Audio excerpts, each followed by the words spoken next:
Hello everyone. Hope everything is good on your side. So let's begin today's episode of Grammar Grad. Keep watching.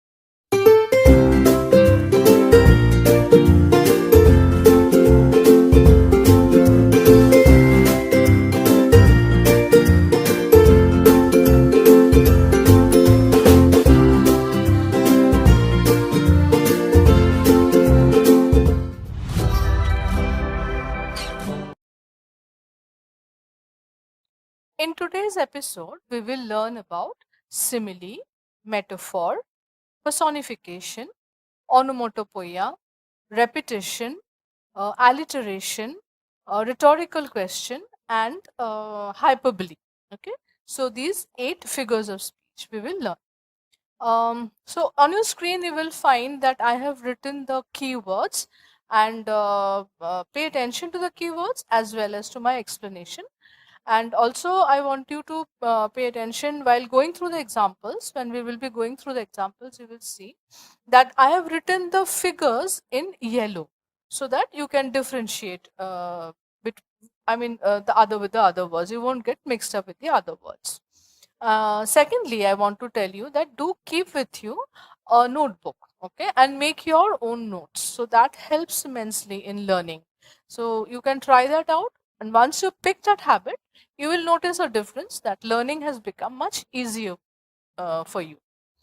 And while going through the video, if at any point of time you think that you haven't understood any particular point, stop the video, pause the video, get back to that slide, rerun the video. I'm sure you will understand whichever part you didn't understand previously. And also, our comment box is always open. So, in case of any doubt, you have any question, post your comment in the comment box or write a mail to us at grammargranny.info@gmail.com. Okay. So, let's start today's episode. So, first, let us learn about similes. Simile comes under the group of figures of resemblance. So, in this figure of speech, two dissimilar or unrelated things are directly compared using the words like or as. We do so to bring out a common quality between two dissimilar objects. Now, take a look at a few examples. First sentence reads, "She is as innocent as an angel." So, in this sentence, the quality of innocence is common between two unlike objects, the girl and an angel. Now, the second sentence reads, "He eats like a bird." So, here the small quantity of food is the point of similarity between the person and a bird. So, the person referred to here eats less quantity of food, just like a bird. So, the comparison has been made between two dissimilar objects, a person and a bird. The third example reads, "The night is as dark as a black stone." So, in this sentence, the pitch dark night is compared to the dark black color of a stone. So, the darkness is the point of similarity in this particular sentence. Okay, now let's move on to the fourth sentence. Mumbai becomes hot like an oven in the month of May. So here, the high temperature that Mumbai experiences in the summer months is compared to an oven which normally runs on high temperature. So to describe hot summer months, this direct comparison between two totally unrelated objects, that is Mumbai, a city, and an oven, has been made. Okay. So let's move on. Now we'll learn about metaphor. Okay. So just like simile, metaphor also comes under the group of figures of resemblance. Now metaphors are implied resemblances that refers to one thing by mentioning another thing. It identifies hidden similarities between two different objects or ideas. So metaphors, that means metaphors equate two dissimilar things to suggest a resemblance. Okay? Now let's take a look at a few examples to understand this better.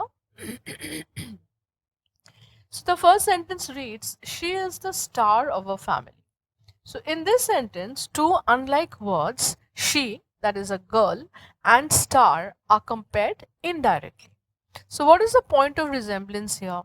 It is the importance of the girl for her family. So, this particular girl is the like center of attraction in her family. So, this is what it example of metaphor. Now, let's move on to the second example. Life is a journey. So, in this sentence, life is indirectly compared to a journey that a traveler undertakes. The point of resemblance between these two different ideas, that is, life and journey, is experience. When we set out for a journey, we meet people, gather experiences. So, the same thing happens in our lives as well, right? So, the next example, he is a walking calculator. Now, here the person who is referred to has an ability in mathematics, an incredible ability in mathematics. So, he is being likened to a calculator. The next sentence reads, all the world's a stage. So, this is a famous quote from Shakespeare. Here, an implied comparison is done between the world and a stage where artists perform. So, we, the people in the world, are likened to performers who perform on stage, plays a variety of roles, exhibit an array of emotions. So, same with the world and its people. Next, we'll take a look at personification. Again, this also comes under the group of figures of resemblance. Okay? So, what is personification? Personification is speaking of an inanimate object as if it were a person. So, what happens is we attribute a human quality to something non human. So, it can be a lifeless object, some qualities, some ideas, or even animals are given feelings, actions, or characteristics of human beings. So, we'll go through examples to understand personification. So, first example is the moon was resting in the midnight sky. So, in this sentence, the moon is a lifeless object, has been given a human action of resting. So, this is an example of personification. Second example, time and tide waits for none. Here, two inanimate objects, that is, time and tide, they are given the human quality of waiting. Okay. So, now let's move on to the third example. The thirsty crops begged for water. In this example, something non-human, that is crops, are given the human qualities of thirst and begging. Now the fourth sentence. The camera loves her expressive face. The camera, which is a lifeless inanimate object, has been attributed the human quality of loving someone's expressive face. So this was all about personification. Next we'll learn alliteration. Now alliteration comes under the group of figures of sound. Okay. So what is alliteration? Alliteration is the occurrence of the identical consonant sounds in successive words in a sentence. They might be spelled differently. So that is something to note.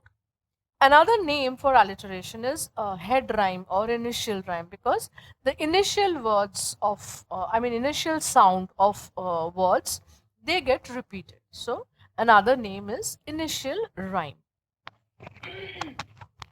Now, we'll again look at a few examples to understand alliteration. The first sentence reads, sheep should sleep in a shed.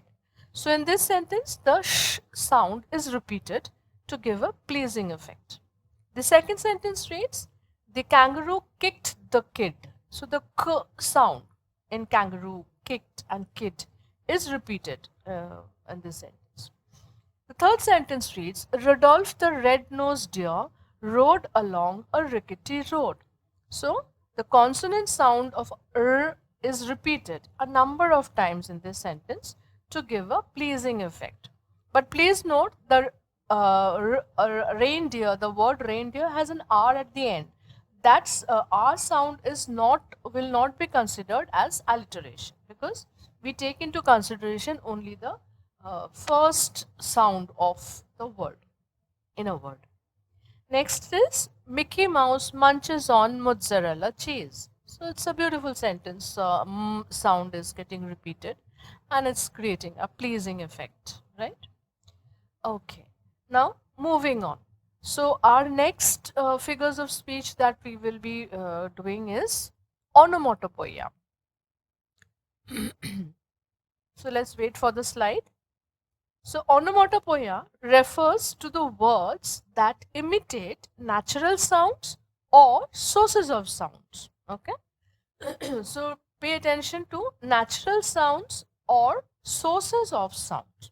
So we use onomatopoeia in our regular vocabulary as well. So like crunch, hush, buzz, crash, splash, boom, hiss, clatter. So these are all words which imitate certain sounds.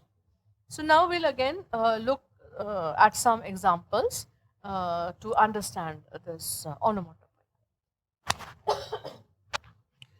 So here is a poem by Lord Tennyson where he has used onomatopoeia abundantly. Let's read the poem. The Brook by Lord Tennyson. I chatter over stony ways in little sharps and trebles. I bubble into eddying bays. I babble on the pebbles. So here chatter is the sound that the brook or the stream makes while flowing over stony bed. Okay. Then bubble and babble are also words which imitate sound made by a flowing water body. Right? Okay. So now we'll take a look at a few sentences to understand onomatopoeia. So the first sentence is the leaves crunched under my feet as I walked through the woods. So the word crunched, pay attention to the word crunch. The word crunch imitates sound of dry leaves being stepped upon. The second sentence reads, my teeth chattered as I stood in the snow. So when we feel cold, our body starts shivering, right? And our teeth starts chattering. So, we all have experienced at some point of time such chattering of teeth, isn't it, sir? Right. Okay. Now we will be moving on to the next figure of speech. So next figure of speech that we will be doing is repetition. So what is repetition? Like alliteration and onomatopoeia, repetition also comes under the group figures of sound. In repetition, a word or a phrase is intentionally repeated for effect or to emphasize a point by saying it more than once. Okay? So repetition also adds music, it gives a musical quality to poems. It gives a pleasing effect. So now let's go through some examples to understand repetition.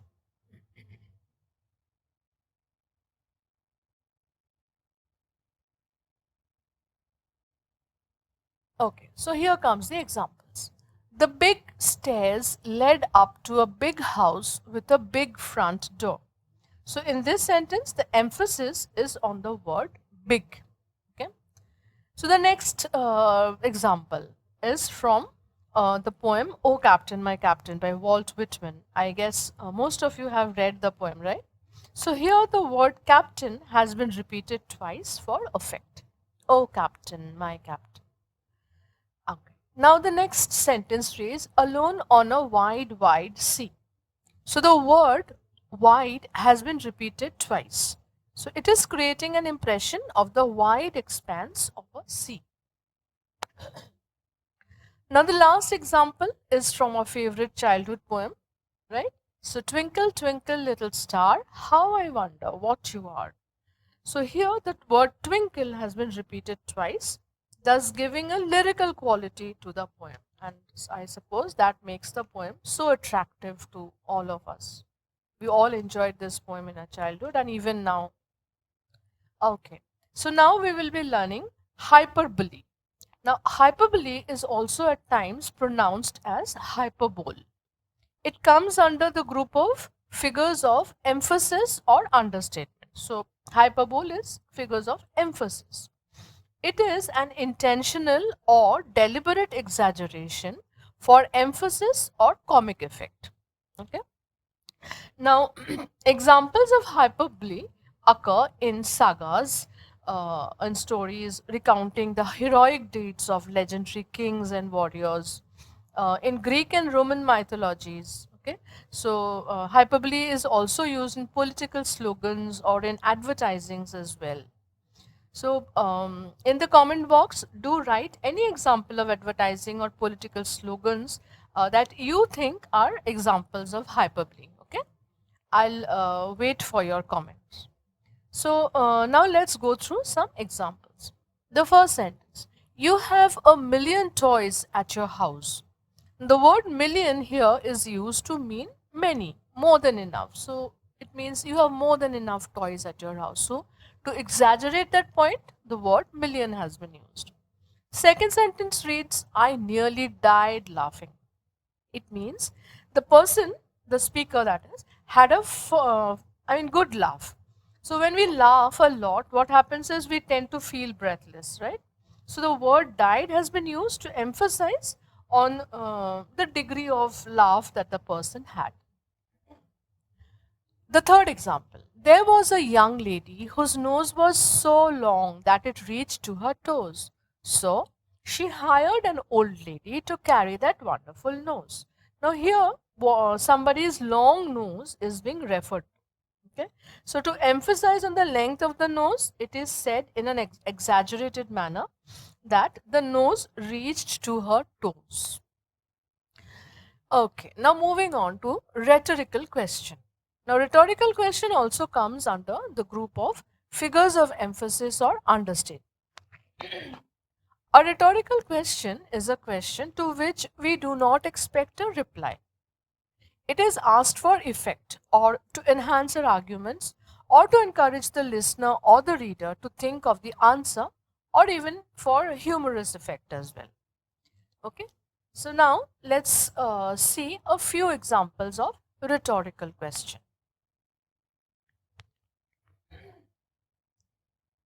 So, first example reads, how can I express my thanks to you? So, when I say this, I do not expect a reply from the listener. Okay. What I mean is that I am immensely grateful to the listener, probably like for his or her act of kindness. So, I'm expressing my thanks to the person. Second example, are you crazy? So, when somebody says, are you crazy? Again, this does not encourage a reply. Okay. Rather, it is a reaction of the speaker towards something outrageous, probably. Third sentence, can fish swim? So, this is a rhetorical question. It evokes a comic effect because, of course, fish can swim. We all know that. So, next example, aren't you ashamed of yourself? So, in this sentence, it gives an impression that the listener is guilty of something for which he or she must be ashamed. So, the emphasis is on his or her wrong behavior. I hope you have understood all the 8 figures of speech that we have done today.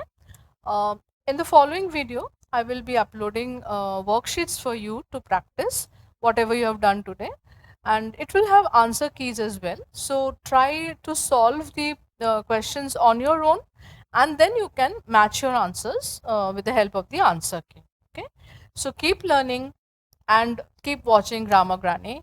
Bye bye. Sayonara.